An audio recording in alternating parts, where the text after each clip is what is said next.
Kevin Holmes. I'm the head brewer of Okell's Brewery. We're based on the Isle of Man. The brewery was formed nearly 200 years ago.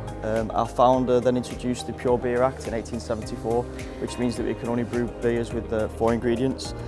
So we're really traditional, yet we brought out a brand new range, the Falcon Collection.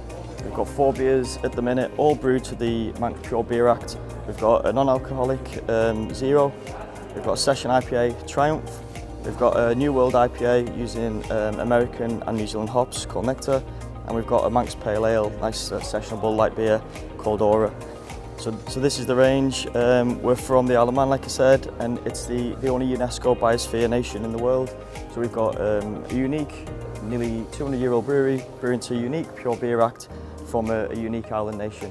So the website is okells.co.uk. So yeah, hook up on the website. You can email us, you can phone us, all our details are on there, and yeah, if you're interested in the product, just come and let us know, and we're available to speak to you.